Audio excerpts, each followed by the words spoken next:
Bora? Chamou a galera do técnico aí? Chama todo mundo que é do técnico aí, vamos resolver. E vocês aí que fizeram, você dá módulo, você fala os cursos, não, o cursos online meu, o único que tem disponível é no Eu Vou Passar, tá? Lá no Eu Vou Passar que tem um curso específico de Direito Administrativo para tribunais, né? Que eu gravei lá. Mas vamos lá assim, ó. O que vocês acharam da prova de técnico? Vocês que fizeram técnico. Obrigado, viu? O que vocês acharam aí da prova de técnico? Muito difícil, muito fácil? Foram bem? De administrativo, né? Não estou dizendo das outras matérias. Médio. Tem alguma questão específica que vocês acharam de maior dificuldade no técnico? Que apanharam um pouco mais? Tá, eu vou começar, vamos falando, aí depois vocês vão vendo. Chama os amigos aí de técnico para fazer. Não todo, do Eu Vou Passar precisa atualizar algumas aulas. Tem aulas que não estão atualizadas ainda, que eu gravei no ano passado, né? Então tem mudanças aí. Eu não sei se há previsão lá, mas se houver, quando for possível aí nós vamos fazer a atualização. Aí depende do curso também. Vamos lá, questão 31, prova 1. Questão 31, prova 1, olha lá. Rubens, qual que é a que estava fora do edital? Essa daqui eu não vi isso daí rapidinho. Ah, essa 31? Improbidade. Então vamos lá, ó. Rubens, diretor de uma autarquia de âmbito federal, doou. Então ele doou uns bens aí para uma escola particular, sem observar o que a lei previa a respeito. Tá travado aí ou tá todo mundo acompanhando? Ah, os coraçõezinhos apareceram. Então, beleza, vamos lá, sem enrolo, sem enrolação, fala. Quais são, qual que era a pessoa, o que ele queria saber aqui? Qual que é a pena que cabe? Para você que eventualmente não viu, falou que chutou, no caso de improbidade você tem 3 modalidades de ato de improbidade que eu disse, no artigo 9º, artigo 10 e artigo 11. O que importa é enriquecimento ilícito, que é aquele que o indivíduo faz e ele acaba se enriquecendo com o ato de improbidade. Ele acaba tendo uma vantagem financeira. Tem o ato que causa dano ao erário, em que aí o foco é que ele pode não ter se enriquecido, mas ele causou prejuízo ao poder público. E tem os atos que atentam contra princípios da administração, que mesmo ele não tendo causado dano ou nem enriquecido, ele violou o princípio, então ele responde. As três modalidades, penas não são iguais. Há tipo uma escadinha. Mais grave é o que ele bota o dinheiro no bolso, que é enriquecer ilicitamente. A média é de causar dano ao erário e a mais leve de princípios da administração. Então, nesse caso de multa, o que nós temos na legislação, isso aí você vai achar a resposta onde? No artigo 12, que tem 3 incisos lá falando. Mas no caso de atos que causam prejuízo ao erário, você vê que a resposta certa é a letra B, 2 vezes o dano. Por quê? Quando causa dano ao erário, a referência para você aplicar a multa é o prejuízo que ele causou. Então você aplica 2 vezes o prejuízo que ele causou. Quando é de enriquecer ilicitamente, a referência que eles levam em conta é o que ele ganhou. Então aí a multa é de até 3 vezes o que ele ganhou indevidamente. Quando é de atentar contra princípios, como não teve nem dano e nem teve acréscimo, é só o salário dele, é até 100 vezes o salário, ok? Então essa que é a gradação, como tem gradação da sanção de suspensão dos direitos políticos, que começa com 10, né? Vai 8 a 10, 5 a 8, 3, tá? Então, mas assim, mas depois vocês dão uma olhada nisso, não tem problema, o que importa é agora sim, artigo 12, Mas se não estava, depende, eu não vi, sinceramente, eu não vi a previsão específica do edital. Eu vi quando tinha saído, mas não vi para a correção de hoje aí. Depende como que está lá, vocês podem recorrer, né? Agora, se tiver só improbidade, aí já fica mais difícil. Mas se tiver específico o tema, né? Posso ir para a segunda? Alguma dúvida nessa questão? Tranquilo? Questão 32, então. Essa questão 32 é a questão da Lei 812, que fala... essa questão já é uma questão que podia ter outras possibilidades, mas ela era bem específica, que fala assim, ó, que a servidora pediu uma licença para o cargo dela para acompanhar o marido, o companheiro, que também é servidor federal, que ele foi deslocado. Mandaram ele do Mato Grosso para o Acre. Ó, mandaram ele longe de um lugar para o outro, né? É a licença do amor. Muito boa essa. Então, aí o que ele vai fazer, né? Ele vai... A lei prevê no artigo 84 essa licença para acompanhar o cônjuge. Por isso que a resposta é a letra C. Caso concedida, será por prazo indeterminado e sem remuneração. Aí, qual que é o problema que você tem? Então, a servidora estava lá, mandaram o cara para o outro lado. O problema que você vê só nessa questão é que pelas alternativas que havia aqui, a letra C que era adequada, porque essa licença para acompanhar o cônjuge, o companheiro, ela é sem prazo determinado, mas ele também não ganha. Só que essa não é a primeira opção que tem na Lei 812, gente. Até assim, lá no meu livro eu faço uma comparação e boto 3 letras, A, B e C, porque tem 3 possibilidades. Lá no artigo 36 da lei fala que se o cônjuge foi removido no interesse da administração, o servidor tem direito de ser removido para essa cidade. Então, se ele trabalha lá, eles trabalhavam os dois em Mato Grosso, e mandou um lá pro Acre igual, ele vai removido junto, vai trabalhar lá e vai ganhar normal, né? Essa é a primeira opção. É que a questão não falava, né? A questão só falava aí a respeito do que ele foi deslocado, copiaram até o termo da lei, não falou removido, por isso que você marcava nessa, né?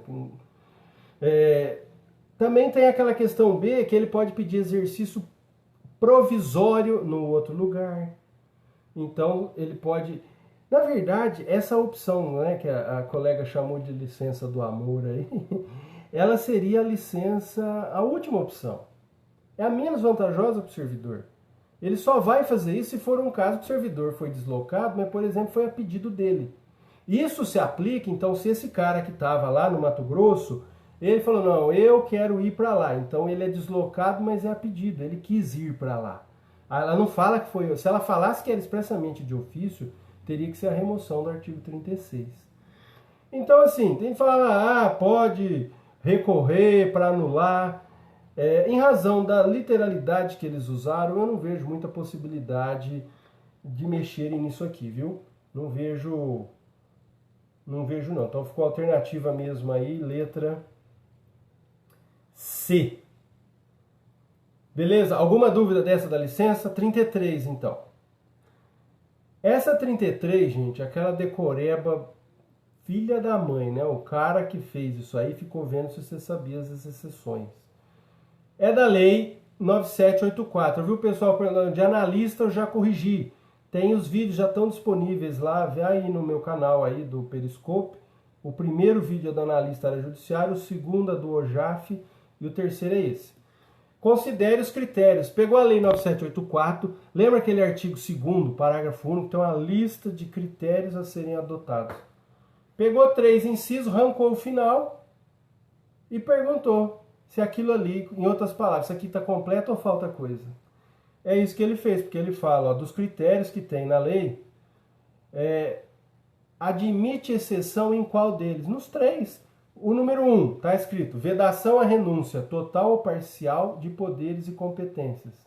Você vai lá no artigo 2º, no parágrafo único, vai lá e lê o inciso 2, está escrito isso, só que aí tem uma vírgula, salvo autorização em lei. Aí você vai para o outro, proibição de cobrança de despesa processual. Você vai no inciso 11, artigo 2º, parágrafo único, está lá também, proibição de cobrança de despesas processuais, ressalvadas as previstas em lei. E aí a terceira, divulgação oficial dos atos administrativos, vírgula, ressalvadas as hipóteses de sigilo previstas na Constituição. Então não tinha rolo, foi a decoreba que, infelizmente, né? A letra C, 1, 2 e 3, todas têm exceção. A 34, vou passar um pouquinho mais rapidinho para a gente não ficar aqui até amanhã. Quem tiver dúvida, grita aí. O silêncio pressupõe entendimento. Tudo bem? 34, o Gabriel, que é o servidor, nesse caso aqui, ele quer saber sobre o pedido de reconsideração. O examinador perguntou que ele fez um pedido de reconsideração para a autoridade e o que a lei fala disso? A resposta correta é a letra A, interrompe a prescrição, está expresso no artigo 111. Pedido de reconsideração e recurso, eles interrompem a prescrição nos termos da Lei 812, artigo 111. As outras estão erradas porque não pode ser renovado, ele só faz uma vez. A outra alternativa, o prazo para interpor não é de 15 dias, é de 30 dias, não é? E cabe recurso se for indeferido, então por isso que é a A mesmo. A 35, essa daqui, ó, daquela que eu bastante quando nas aulas que eu falo de ato administrativo, que anulação e revogação cai direto, não pode confundir. E aí ele tem 4 itens para você julgar, tá certo ou tá errado, né? Primeiro, a revogação é sempre discricionária? Revogação, gente, é lógico que é sempre discricionária. Por quê? O que é revogar? É você desfazer um ato administrativo. Por qual motivo? Porque ele não é mais de interesse público. Ele não é mais conveniente, não é mais oportuno. Isso é revogar. Então, isso é discricionário, né? Conveniência. Na revogação, o que você faz? Você muda de ideia. O que era oportuno e conveniente no passado passa a ser inconveniente e inoportuno atualmente. Por isso que eu desfaço, né? Então, a revogação é sempre discricionária, certo? A 2, o ato vinculado em regra pode ser revogado? Errado. Existem alguns atos que não podem ser revogados. Um deles é o ato vinculado. Por quê? Não existe discricionariedade. Eu só revogo o que se tornou inconveniente e inoportuno. Existe conveniência e oportunidade no ato vinculado? Não tem, gente. Então, essa aí é errada. A 3, o ato discricionário não comporta anulação. Tá errado isso? Tá certo? Quer dizer, lógico que não. Tá errado. Por quê? Eu posso anular qualquer ato. Anular eu posso, tanto o discricionário quanto o vinculado. Revogar, só o discricionário. E a 4, na revogação extingue-se ato válido. Perfeito. Na anulação, eu faço a extinção de ato inválido. Na revogação, eu faço a extinção de ato válido. Mas é bom, na próxima você não vai cair nessa aí. Na próxima você vai matar. Na revogação, o ato não tem defeito nenhum. Eu só revogo porque não é mais interesse público. Então aí fica a 1 e a 4 estão corretas, que é a alternativa D de dado que eles deram também, sem nenhum problema. A questão 36 já caiu de licitação. Quem não teve como estudar licitação, já não tem um prazo para revogar, viu?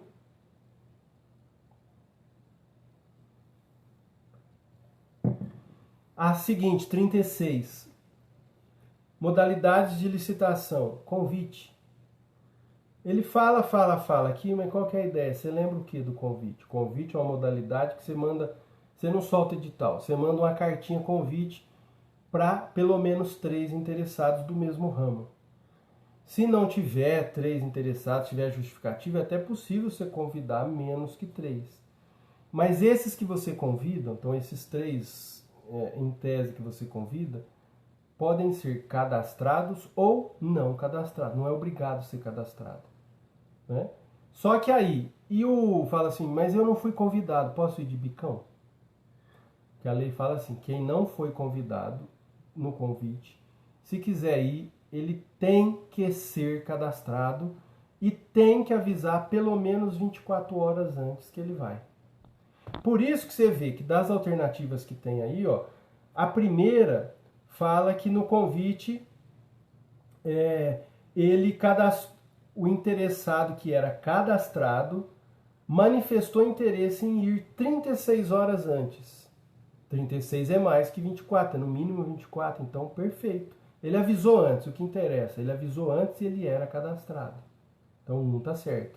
A 2, o segundo convite, em virtude das limitações de mercado, foi realizado com apenas 2 interessados do ramo pertinente. Cadastrados, escolhidos e convidados. Perfeito, pode ser, que é o que eu disse, se tem justificativa que não tem 3, é possível convidar 2. E o terceiro, o terceiro fala isso. O terceiro convite foi realizado com apenas 3 interessados do ramo, não cadastrados e que foram escolhidos. Em resumo, pode convidar quem não é cadastrado? Pode. Então, convite, eu convido quem é ou não cadastrado, não interessa, convido quem eu quiser, em resumo. Só que quem não foi convidado e quer aparecer lá, 2 coisas, avisa 24 horas antes que vai, 2, tem que ser cadastrado. Por isso que a alternativa é a B de bola, sem nenhum problema. Beleza? 37. Isso aqui também tranquilo, que a gente falou nas nossas aulas lá, quando eu falo princípio da publicidade. Esse negócio de divulgar salário do servidor no site, o que é isso? Princípio, por quê? Lei da transparência, lei de acesso à informação. Essa lei prevê a divulgação dos atos públicos, dos atos da administração pública. Sem dúvida, qual que é o fundamento dela? Princípio da publicidade. Letra E. Essa aí todo mundo acertou, não acertou? Essa daí foi tranquilo. E qual que você quer que eu leia de volta aí? A 37 é a letra E, publicidade. Ok? E a outra, do convite, é a letra B de bola, que está escrito correto o que ocorreu em todos os convites. 37E. 38. 38 é aquela também que tinha 3 itens para você dizer o que estava certo.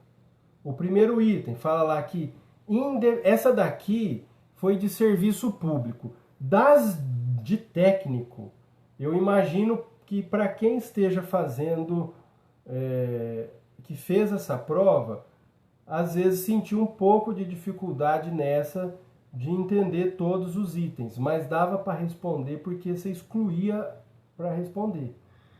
Mas o que ele fala? Ó, independente de a pessoa satisfazer as condições legais, ela faz jus à prestação do serviço público, não podendo haver distinção de caráter pessoal. Tá certo isso daí? O que vocês acham aí? Tá certo? Não. Por quê? Para a pessoa, um dos princípios do serviço público é a igualdade dos usuários. A igualdade dos usuários pressupõe o quê? Que vai ser dado tratamento igual a todos que estejam na mesma situação. Essa é a ideia. Então eu vou levar em conta as condições de cada um. Por isso até que existe na lei de concessões, por exemplo, a previsão de benefícios de tarifa subsidiada para pessoas de pouca condição financeira. Então tá errada a 1. A 2. Um dos princípios que regem o serviço público denomina-se mutabilidade do regime jurídico. Segundo o qual admitem-se mudanças no regime de execução do serviço para adaptá-lo ao interesse privado, que é variável no tempo. Gente, isso aqui tinha uma pegadinha aqui que se você dormiu, você caiu, porque é uma palavra privada, é a única coisa que está errada aí. De fato, existe o princípio da mutabilidade, o serviço público tem que ser adaptado, ele está sempre adequado às condições, às necessidades. Então você pode alterar. Por isso que a administração pode alterar unilateralmente também o contrato de concessão de serviço público. O que está errado é que ele pôs para adaptar o interesse privado, é para adaptar o interesse público, né, gente? Então está errado. E a terceira, o princípio da continuidade, tem aplicação especialmente com relação aos contratos administrativos e ao exercício da função pública. Opa, caiu aqui. E ao exercício da função pública.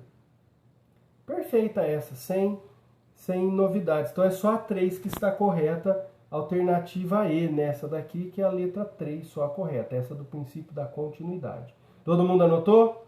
Muito bem, já estamos acabando, ó, falta só 2 aqui, ó. A 39, essa 39 da Lei 812. Aí ele conta a historinha que a Maria, servidora do TRT, levou a pena de advertência. 2 anos depois de efetivo exercício, ela não praticou nenhuma outra infração. Aí ela pediu, foi até elogiada, né, pelos superiores, aí ela pediu que cancelasse o registro da pena que ela levou de advertência no seu prontuário, inclusive com efeito retroativo, quer dizer, para trás. Nos termos da Lei 812, isso está o quê? É a letra D de dado, que quer dizer o quê? O prazo para pleitear o cancelamento da penalidade está incorreto. Além de não poder ser feito com efeitos retroativos, porque lá no artigo 131 da Lei 812 fala que o prazo para pedir o cancelamento da pena, no caso da advertência, é de 3 anos, não de 2. E o parágrafo único é expresso, que o cancelamento não surte efeitos retroativos. Você visualiza isso muito no caso da suspensão. Igualzinho tem para advertência, tem para suspensão. Passa um prazo, ela exerceu direitinho as funções. No caso da advertência, passou depois de 3 anos. No caso da suspensão, é depois de 5 anos, ela pode pedir para cancelar. Só que isso não volta no tempo. Quer dizer, eu fiquei 15 dias suspenso, então eu não recebi por 15 dias. Aí passa os 5 anos, eu peço para cancelar. Eles só vão apagar do meu prontuário, não vão me devolver o dinheiro lá para trás, porque ela não retroage. Tudo bem? É isso que quer dizer aí esse artigo 131. E já a última questão aí do técnico fala que o Henrique, servidor do TRT, ele adquiriu no seu serviço ali, né, bens de valor desproporcional ao patrimônio. Por isso foi processado por improbidade e condenado a sanções, dentre elas uma de natureza pecuniária, né, para ele pagar um valor lá. Aí ele foi condenado a pagar 500 mil, 500 pau. Aí, após a sentença, o que aconteceu com o Henrique? Morreu. E aí, o Henrique morreu e deixou um apartamento de 1 milhão para o filho. O que acontece? Exatamente, bem tranquilinha, essa daí vai ser a letra A. Ele responderá pela sanção pecuniária até o valor de 500 mil reais. Isso está na Constituição, né? A lei não podia tratar diferente. Mas veja o seguinte, você imagine se o pai, coitado do filho, com tanta gente safada que tem por aí, que apronta e comete ato de improbidade, se os filhos tivessem que arcar, estava ferrado, né? Ele ia pagar o resto da vida. Por isso que é tranquilinho, você arca com o que recebeu, né? Beleza? Tranquilo? Gostaram? A prova de técnico, eu achei ela uma prova boa, salvo essa questão então, que é uma que vocês falaram que não estava no edital, que aí dificulta para realizar, e essa questão do serviço público, porque às vezes não é todo mundo que acaba dando atenção para o assunto de serviço público, né? né? Como assim a pessoa não pode fazer jus à prestação do serviço público? O item 1? Isso. Ela pode não fazer jus, por exemplo, se é um serviço público de natureza econômica. Então, que é um serviço público que tem direito a recebê-lo quem pagar. Se ele não pagar, ele não vai receber esse serviço. Não é? Se ele não satisfazer as condições legais. Então, não é que eles falaram, você está tratando diferente o João do José, mas é porque a lei exige algum requisito. Tudo bem, gente? Vocês gostaram? Ficaram legal, tranquilo, assim, fico muito contente de reencontrá-los por aqui. Esse é o primeiro encontro no Periscope, mas não vai ser o último. Virei com frequência, então vocês vão me acompanhando, que a hora que eu tiver um tempinho, eu já aviso, eu entro aí, gravo e já vai apitar para vocês, né? E aí depois eu vou só bolar para a gente fazer algo contínuo, assim, para fazer alguns encontros com maior frequência, né? Agradeço imensamente o carinho de vocês. Me acompanhem lá no Facebook, Leandro Bortoleto, no Instagram @Prof. Bortoleto, por aqui. E se Deus quiser, amanhã ou sexta, ou no máximo segundo, meu livro está na área aí. E aí então vocês vão ter aí a nova edição com todas as novidades. Depois eu passo aqui outra hora para contar as novidades, para falar mais com vocês, tá? Fiquem com Deus, um abração. Tchau, tchau.